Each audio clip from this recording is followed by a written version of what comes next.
Hey everybody, welcome back to Giant Talk, the world's first OKR podcast. We're awesome to be back chatting to you guys. Today we are on episode 3 of our little mini-series all about the There Be Giants white paper that was published recently that I'm sure a lot of you have gone and downloaded now off the website, seen loads of downloads of that, which is awesome. So recently we've been talking about the headline findings, basically, Roger and I, of the white paper. And so far we've looked at who has been using OKRs and why they've been using them. That's right. So do you want to just give us a really quick recap, Roger, of Sure. the white paper, what it's all about? Hi everyone, great to be back with you again. So just a quick recap on why we decided to do the research which has obviously led to this paper. We've seen a lot of different approaches to OKRs. Organisations have had different reasons, different motivations for choosing to use them. So I personally felt that was worthy of research. I'm quite a curious guy at the end of the day, and wanted to understand better what that was about. But also the fact that there's many different ways of interpreting and applying OKRs means that that alone is interesting in itself to look at how people are using them, which is what we're going to talk about today, isn't it? Yeah, so today we're going to be looking at, well, yeah, exactly as you said, how they are using OKRs, basically. So, well, no time like the present, is there? Should we jump straight into that? Yes, absolutely. Okay. So, this is probably, I think, the broadest section of the research that was conducted because there's a lot to look at here. And there's some very, very interesting data that was revealed. Let me just start by saying, though, let's just remember that the sample that we have is 20% of that sample was made up of what we term as being large organisations. So these are organisations that are greater than 100 people, which may still sound pretty small, but what we noticed was that there was quite a difference in results between those beneath 100 and those above 100. So that seems like an interesting sort of threshold when it comes to OKRs. Sure.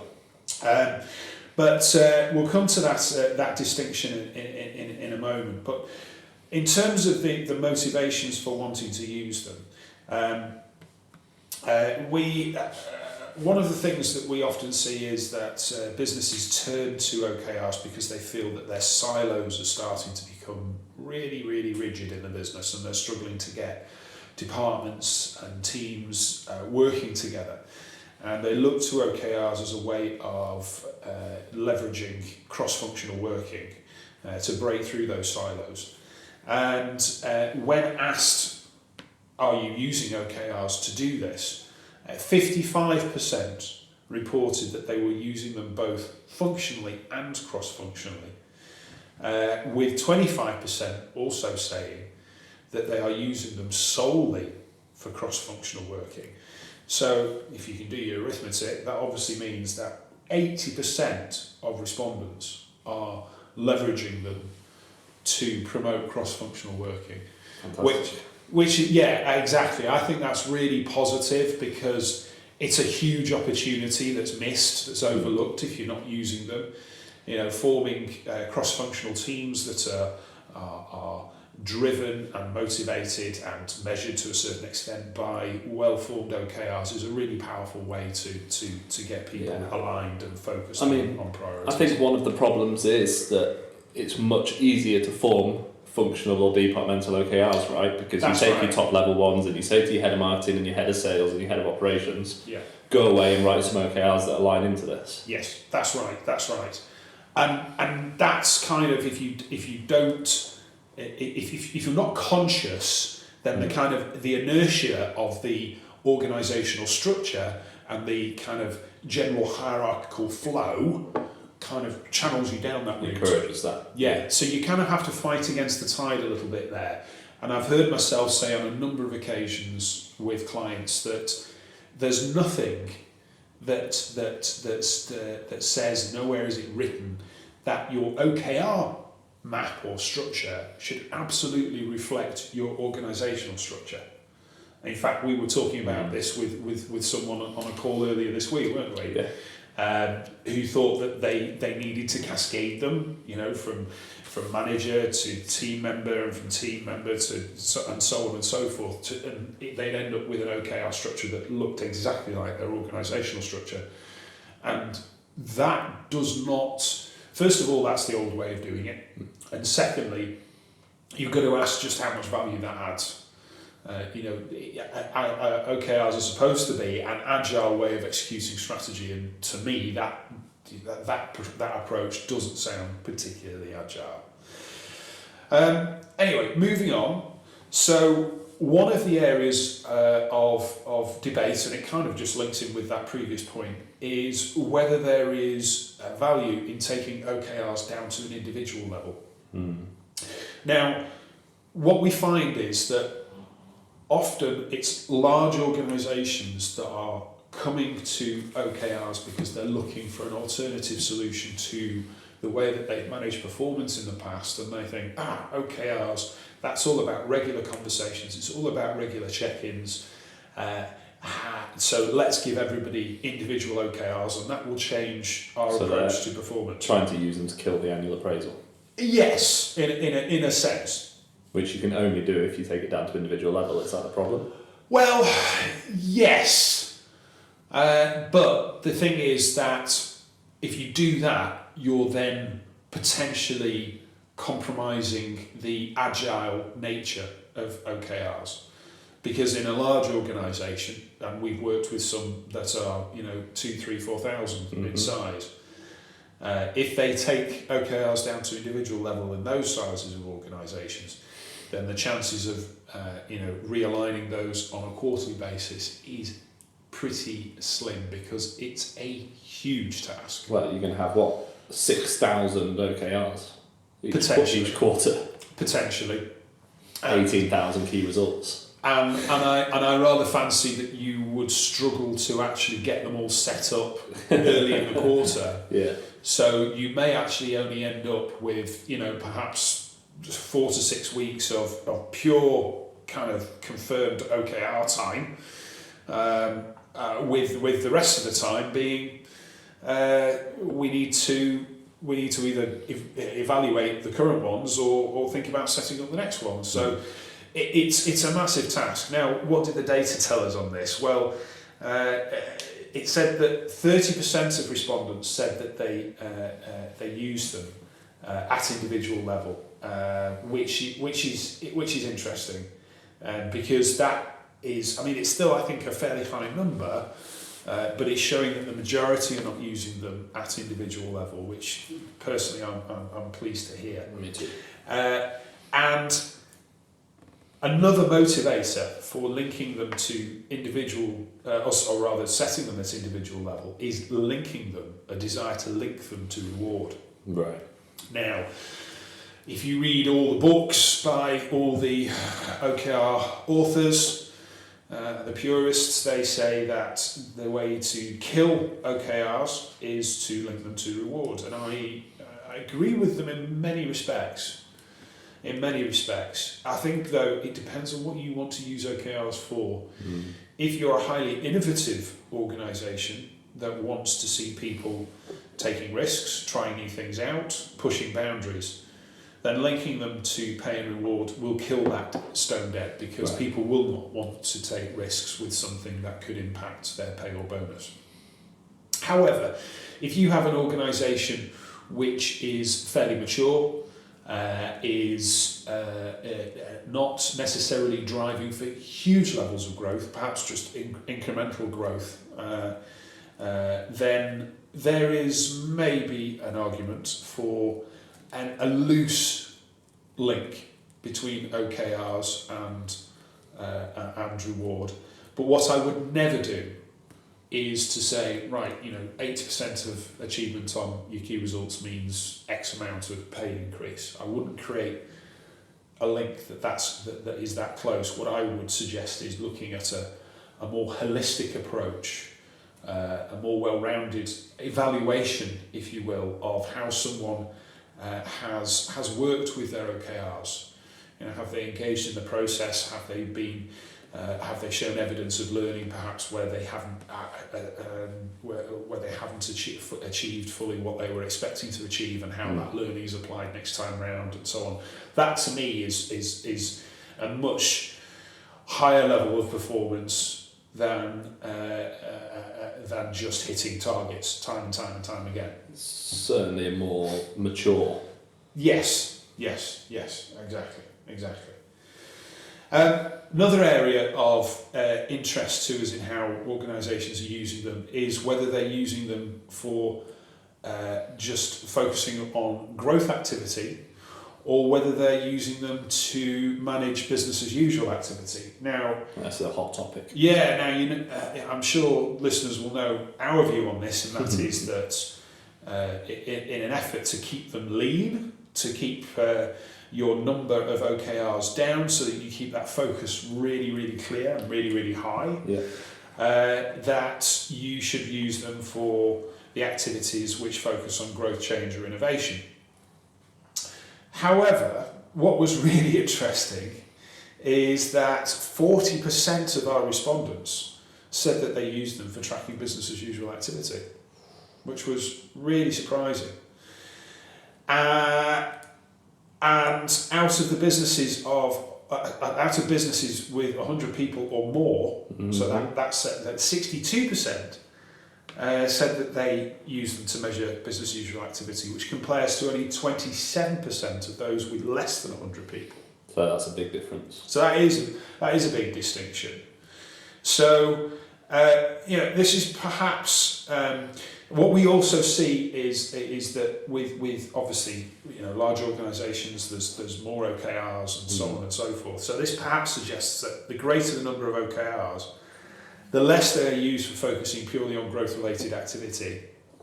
And it's also interesting that those who reported wide use of OKRs across the organisation also stated that they didn't achieve well-aligned OKRs until about month 9 or month 12. So it took them a good, pretty much most of their first year to get to a point of some really strong alignment.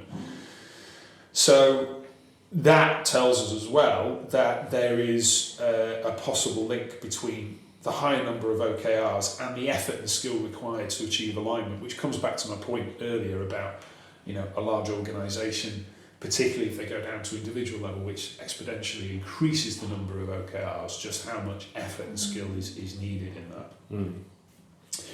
that. We were curious about how organisations went about setting up OKRs, because we were talking about how they've been using them once they've been up and running, but how did they go about setting them up?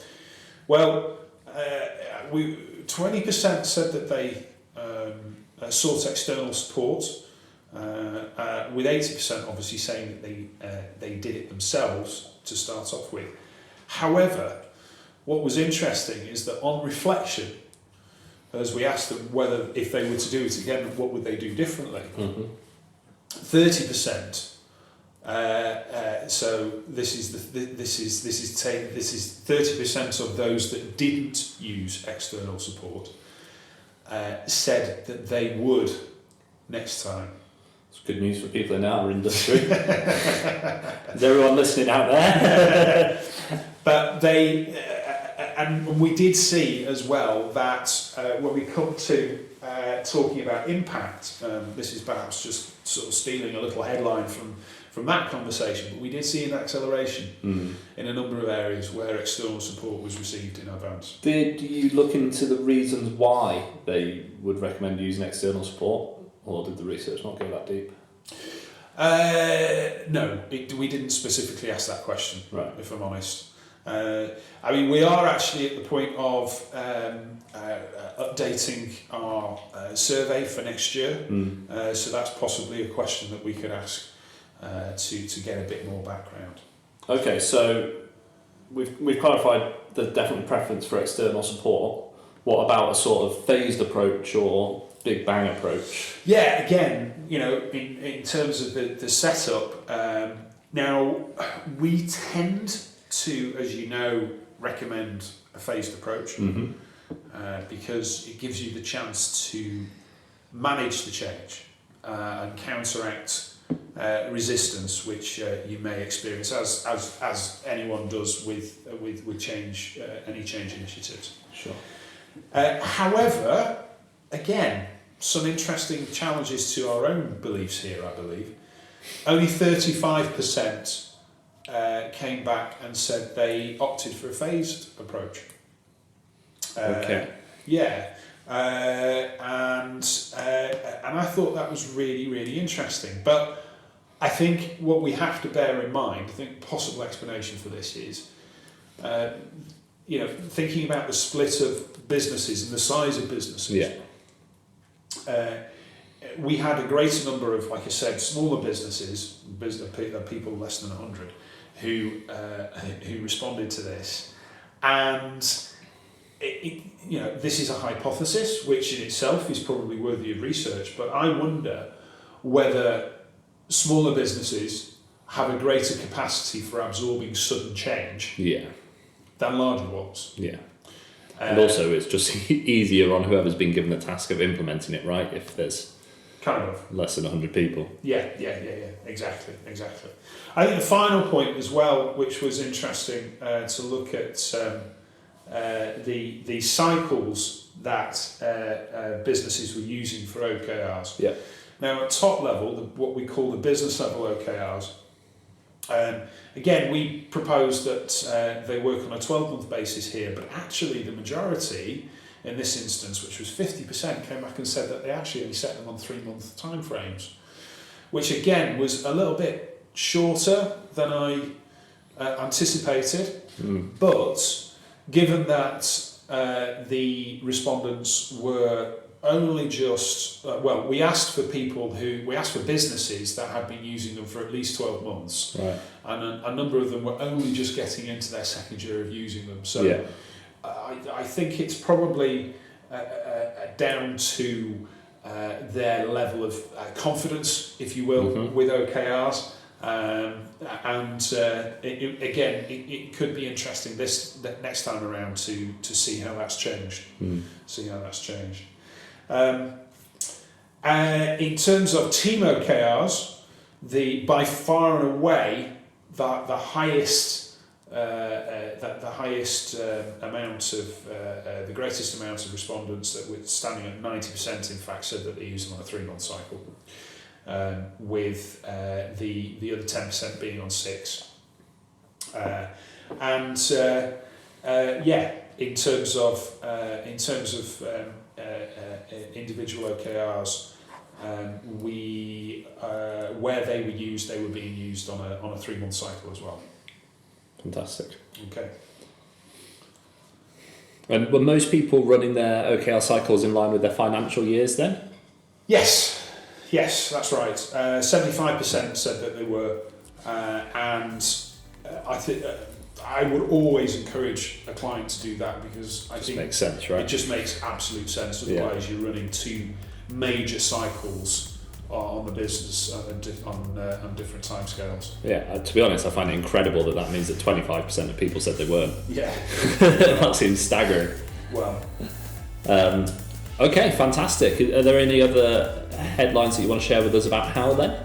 Or have we covered the lot there? No, I think that covers it for the time being. Really? I'm really looking forward to the next one, where we talk about impact. But I guess listeners can tune in for that next episode very shortly. Absolutely, that's what it's all going to come down to, I suppose. The impact that they have on the businesses, especially for you guys out there that are thinking about implementing OKRs and haven't quite started on that journey yet. That episode will be out next week. As ever, thank you very much for listening. Hope you enjoyed it. If you've not yet downloaded the white paper, please hop onto therebegiants.com, and it's front and centre of the website at the moment, so you can't miss it, because we do go into a lot more detail in the white paper than we're managing to cover on this podcast. And let us know what you think. Use #GiantTalk on LinkedIn and Twitter, and we'll always make sure we get back to you. But until then, chat next week. Cheers, guys. Bye.